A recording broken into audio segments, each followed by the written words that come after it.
프랑스에서 진행된 한 여론조사에 의하면 남아프리카 공화국의 넬슨 만델라 전 대통령이 역사상 가장 탁월한 정치 지도자 중에 한 명으로 선정되었습니다.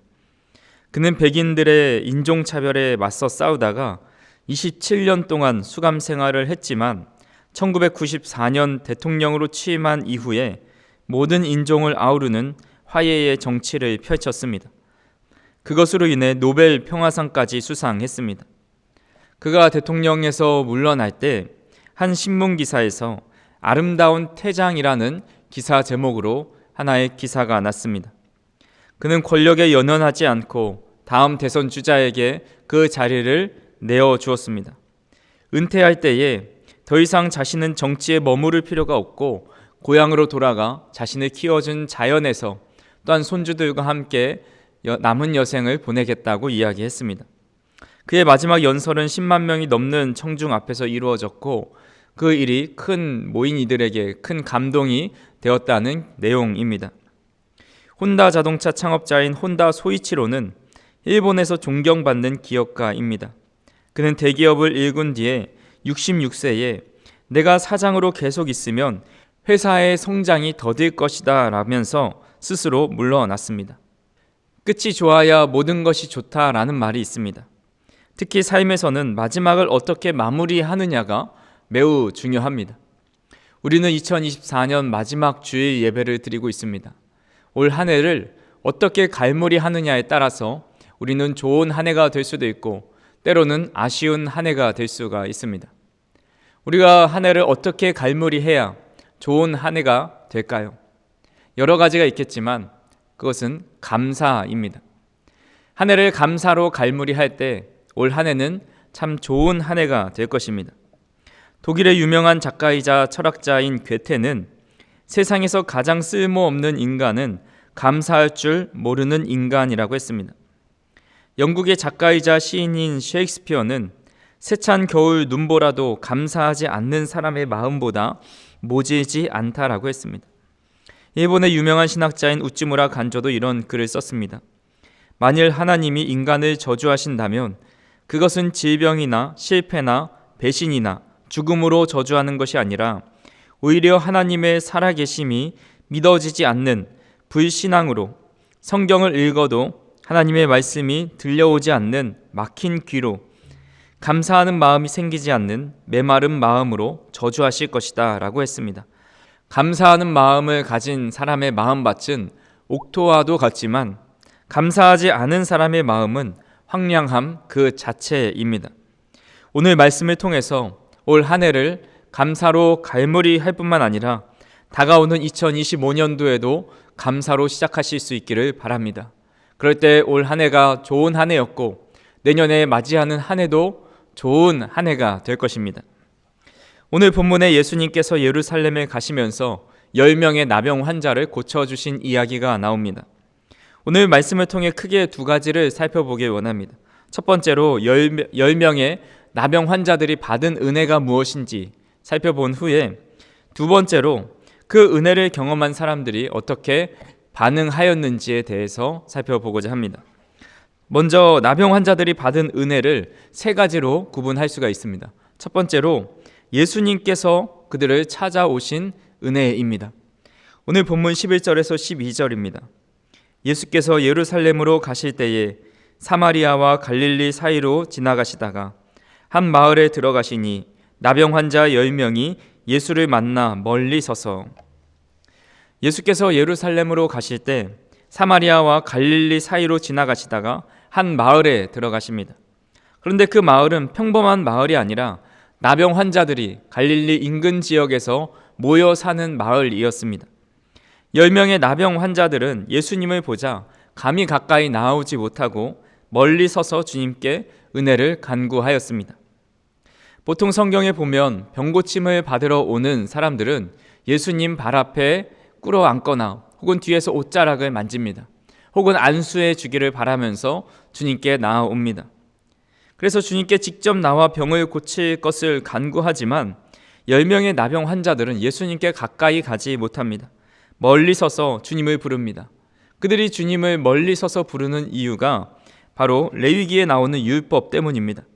레위기 13장 45절에서 46절에 보면 나병 환자는 옷을 찢고 머리를 풀며 윗입술을 가리고 외치기를 부정하다 부정하다 할 것이요 병 있는 날 동안은 늘 부정할 것이라.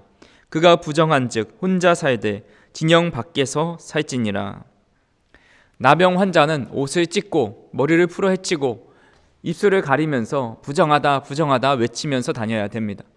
혹시라도 누가 자신이 나병 환자인지 모르고 스쳐 지나가거나 이렇게 대면하게 되는 것을 방지하기 위해서 자신이 부정함을 말하면서 누구도 자신에게 가까이 나오지 못하도록 만드는 것입니다. 그래서 그들은 일반 사람들과 격리되어서 마을 밖에서 외롭게 살아갈 수밖에 없었습니다.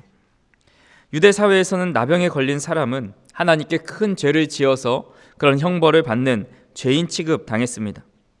그래서 이들은 지방 간의 접경 지역에서 쓸쓸하게 살아야 했고 예수님께 함부로 나와서 자신의 병을 고쳐달라 말할 수 없었습니다. 그저 멀리 서서 자비를 베풀어 주시기를 간구하고 있습니다. 저는 이 나병 환자들을 이해함에 있어서 그 이해도나 공감도가 코로나 이전과 이후로 나눠진다고 생각을 합니다. 우리가 나병 환자들이 이렇게 분리돼서 살아가는 것이 참 힘들고 어렵겠다 하는 생각은 하고 있습니다. 하지만 우리가 직접 코로나 시기에 격리를 당하면서 그것이 얼마나 힘든지를 깨닫게 됩니다. 아마 성도님들도 자신이나 혹은 가족들 중에 누군가 격리 당하는 것을 보았을 것입니다. 혹은 격리를 경험해 보았을 겁니다. 저희도 온 식구가 코로나에 걸려서 격리 당하는 기간이 있었는데 그때 얼마나 답답하던지 밖에 나가고 싶은 마음들이 있었습니다. 그나마 저희 가족은 한 번에 다 걸려서 다행이었는데 만약에 가족 구성원이 한 명씩 걸리면 결국 그 한 명 걸린 사람은 방 안에 틀어박혀서 그저 가져다주는 음식 먹으며 그 독방 생활을 해야만 했습니다. 그래서 우리는 잠시만 격리되어도 밖에 나가고 싶고 답답하고 사람을 만나고 싶은데 평생 동안 사람과 격리되어 살아가야만 하는 이들의 아픔은 우리가 당한 격리와 비교할 수 없지만 그래도 조금이나마 이해가 됩니다. 그들은 몸이 아픈 것 이상으로 마음도 병들어가 죽어가고 있었습니다. 그렇게 희망 없이 어둠 속을 살아가던 그들에게 예수님께서 빛으로 찾아오셨습니다. 오늘 본문을 무심코 읽다 보면 예수님 가시는 길에 나병 환자가 찾아와서 예수님께 불러서 그들이 병을 나은 것처럼 보일 수 있습니다. 하지만 본문 11절에 예수님께서 예루살렘에 가실 때 사마리아와 갈릴리 지역으로 가셨다는 기록이 있습니다. 예수님은 사마리아와 갈릴리 사이로 지나가시기 전에 베레아 지역에 계셨습니다. 지도에 보시면 베레아 지역은 요단강 동편에 위치해 있습니다. 예루살렘으로 가는 가장 빠른 길은 요단강을 건너가는 겁니다. 근데 예수님은 가장 빠른 길로 가지 않으시고 북쪽 사마리아와 갈릴리 사이로 지나가십니다. 그리고 다시 여리고로 내려와 맹인을 고치고 삭개오를 만나신 후에 예루살렘으로 입성하십니다. 예수님은 베레아 지역에 계시다가 여리고에 들리셔서 예루살렘으로 바로 입성하셔도 됐지만 굳이 먼 길을 돌아서 목적지와 반대로 동선을 잡으셨습니다. 그렇게 하신 것에는 분명한 목적이 있다는 것입니다. 예수님의 목적은 이 10명의 나병 환자를 만나서 그들을 고쳐주시는 것이었습니다. 왜냐하면 나병 환자들은 예수님께 나아올 수 없는 연약한 존재였기 때문입니다. 예수님께 찾아올 수 없었던 그들은 위에서 예수님이 목적지와 멀어지면서까지 찾아오셨습니다. 이것이 나병 환자들이 받은 큰 은혜입니다. 이 은혜는 우리에게도 동일합니다. 우리가 언제 주님을 만날 수 있습니까? 우리의 열심과 노력으로 주님을 만날 수 있는 것이 아닙니다. 우리의 지성으로 주님을 알 수 있는 것도 아닙니다. 주님께서 우리에게 찾아와 주셔야 하고 하나님께서 우리에게 계시해 주셔야 우리는 그 알려주시는 만큼 주님을 알 수가 있습니다. 그렇게 오늘도 우리가 예배하고 주님을 알아가고 있다는 것은 주님께서 우리를 찾아오셨다는 것이고 주님께서 우리를 자신을 알려 계시해 주는 은혜를 받고 있다라는 것입니다. 그렇게 우리 또한 나병 환자처럼 주님과 격리되어 살아가서 주님과 동행할 수도 주님과 소통할 수도 없었지만 주님께서 우리에게 찾아오셔서 주님을 알게 하시고 주님을 예배하게 하신 그 은혜를 기억하며 감사하실 수 있기를 간절히 소망합니다. 두 번째로 그들은 병에서 노임받는 은혜를 받았습니다. 본문 13절에서 14절에 보니까 소리를 높여 이르되 예수 선생님이여 우리를 불쌍히 여기소서 하거늘 보시고 이르시되 가서 제사장들에게 너희 몸을 보이라 하셨더니 그들이 가다가 깨끗함을 받은지라. 나병 환자들이 예수님을 부르는 소리에 예수님은 돌아보셨고 그들에게 나을 수 있는 방향을 제시해 주십니다. 바로 제사장에게 가서 너희 몸을 보이라 말씀하셔서 10명의 나병 환자들은 가는 길에 몸이 깨끗함을 받게 됩니다. 그들이 자신이 나은 것을 알게 되었을 때 얼마나 기쁘고 감격스러웠을까요? 어둠 속의 죽음을 기다리던 삶이 이젠 빛 가운데로 나아갈 수 있게 되었고 자신이 바라는 평범한 일상을 살아갈 수 있게 되었습니다. 가족들과 함께 시간을 보내며 식사를 할 수 있게 되었고 만나고 싶은 지인들을 만날 수 있게 되었습니다. 우리 교회 올 한 해의 표어가 주여 치유하게 하소서입니다. 저는 능력이 없어서 성도님들의 병과 고통을 치료하지 못하지만 우리 주님은 어떤 병도 어떤 상처도 다 치유하실 수 있는 분이십니다. 그렇게 우리는 우리의 질병과 고통과 아픔을 가지고 주님 앞에 나아가 간구할 때에 하나님의 치료하심을 경험할 수 있습니다.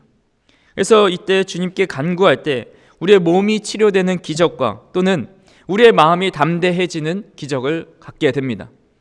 주님께서 함께 하신다면 어떤 질병도 어떤 고통도 두렵지 않게 되는 진짜 믿음이 생겨나서 우리의 병약한 마음과 신앙이 독수리 날개쳐 올라가고 젊은 사자가 힘있게 있는 것처럼 우리의 신앙과 믿음이 굳건히 세워지는 기적을 경험하게 된다는 것입니다. 그래서 간절히 바라기는 나병 환자에게 일어났던 치유와 회복이 우리 성도님들의 육신과 또 가정과 삶의 모든 문제 위에 임할 수 있기를 주님의 이름으로 축원합니다. 마지막으로 그들이 가진 믿음보다 더 큰 은혜를 받았습니다. 본문 13절에 보면 나병 환자들이 예수님을 선생님이여라고 부릅니다. 선생님이라는 호칭은 일반적으로 우리가 가르침을 받고 또 존경스럽고 서로 교류 속에서 궁금한 것을 물어보는 그런 스승의 관계를 생각합니다.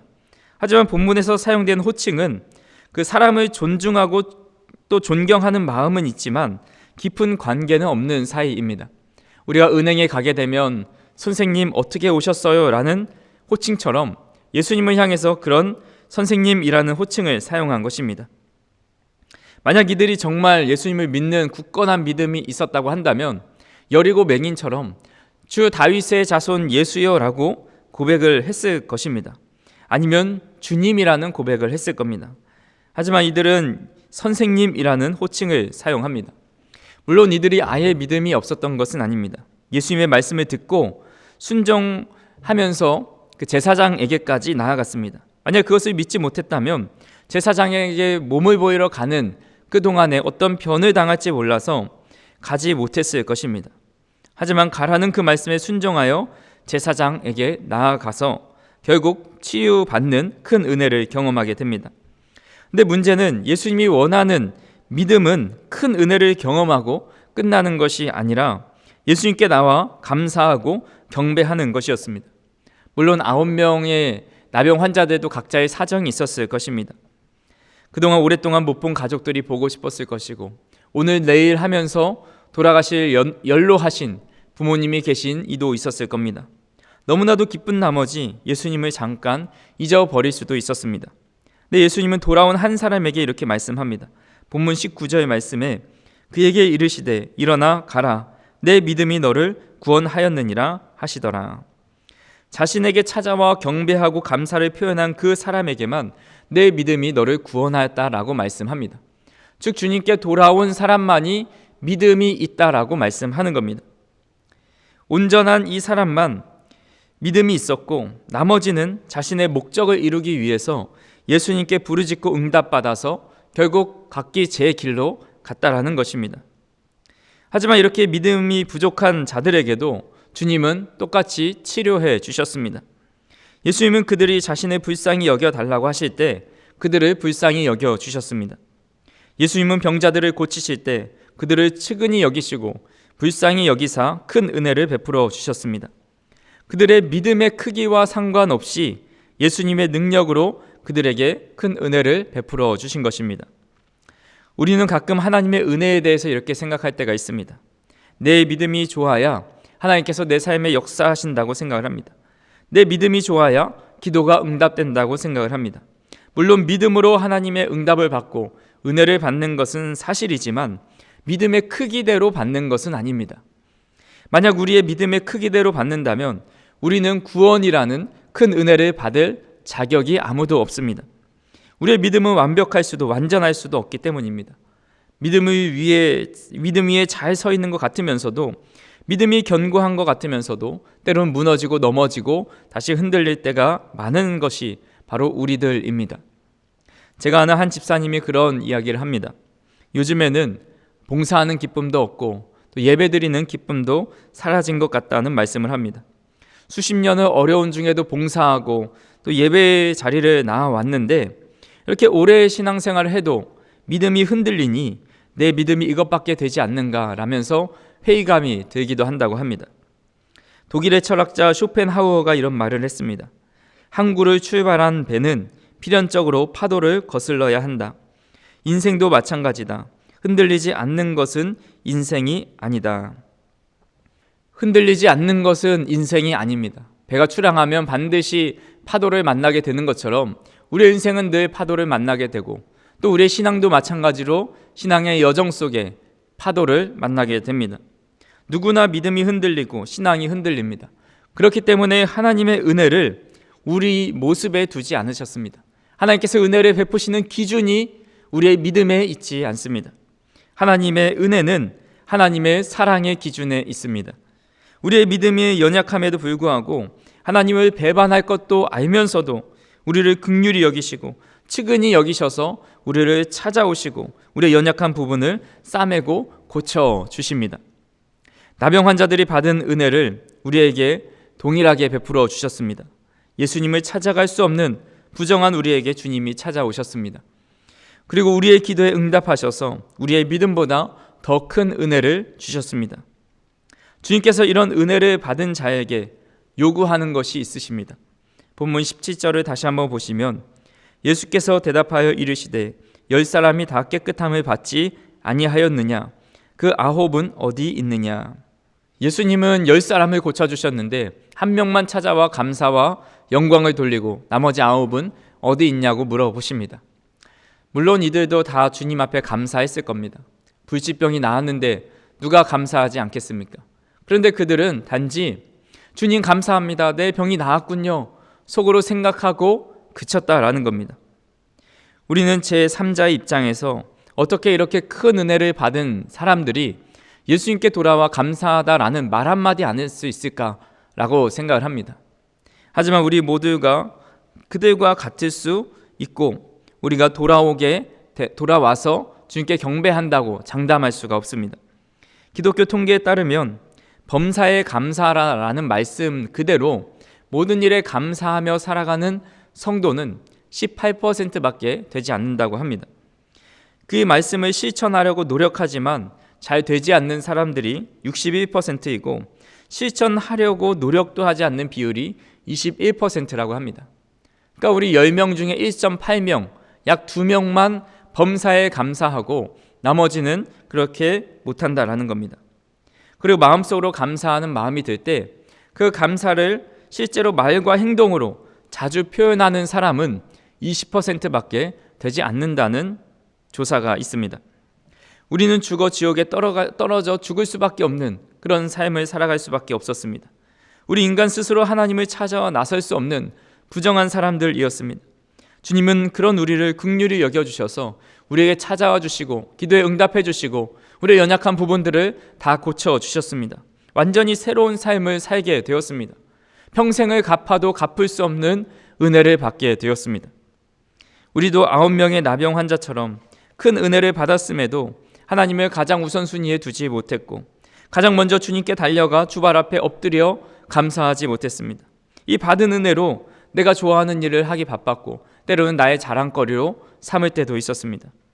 간절히 바라기는 저와 우리 성도님들이 주님께 감사하기 위해 돌아온 한 명의 나병 환자와 같기를 간절히 소망합니다. 우리가 주님께서 베풀어 주신 그 은혜를 깨달아서 가장 먼저 주님께 나아와 감사를 표현하고 또 그 행동으로 보여줄 수 있는 저와 우리 성도님들이 될 때 하나님께서는 그 사람에게 더 풍성한 은혜를 베풀어 주십니다. 본문 19절에 보니까 가라 내 믿음이 너를 구원하였느니라 하시더라. 큰 은혜를 받은 사마리아인은 예수님께 돌아와 경배와 감사를 표했습니다. 그리고 그는 육체적 질병에서 노임받았을 뿐만 아니라 그의 영혼까지도 구원함을 받게 되었습니다. 10명의 황자가 다 육체적인 구원을 받을 수 있었을지 몰라도 주님께 돌아온 이 한 사람만이 영혼의 구원, 그 풍성한 은혜를 누릴 수 있게 된 것입니다. 하버드 의과대학의 벤슨 박사가 연구팀과 함께 수많은 사람들을 대상으로 조사한 것이 있습니다. 바로 감사하며 사는 사람과 감사하지 않으며 사는 사람의 비교입니다.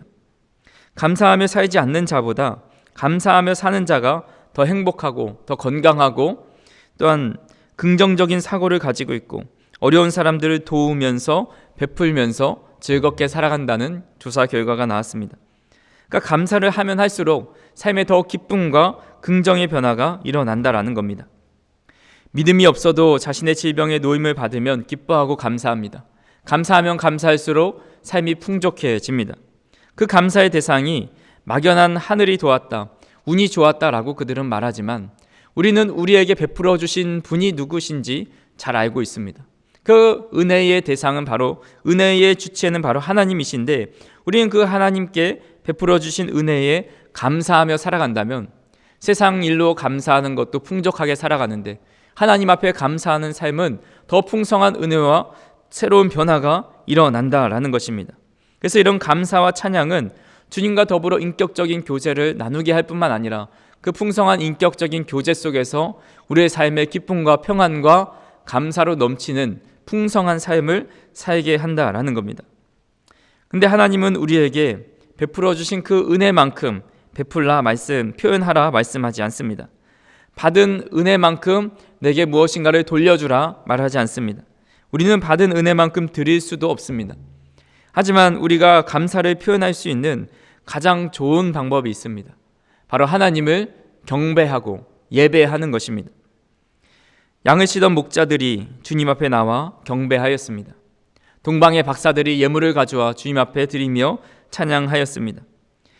태중에 있었던 세례 요한과 엘리사벳이 주님을 찬양하며 기뻐하였고 시므온과 안나가 아기 예수를 향해 경배하며 감사의 고백을 올려드렸습니다. 10명의 나병 환자 중에 구원을 받은 한 명의 나병 환자도 주님께 대단한 것을 드린 것이 아닙니다. 자신의 가지고 있는 가장 귀한 것을 가지고 온 것도 아니고 주님을 위해서 큰 일을 행한 것도 아닙니다.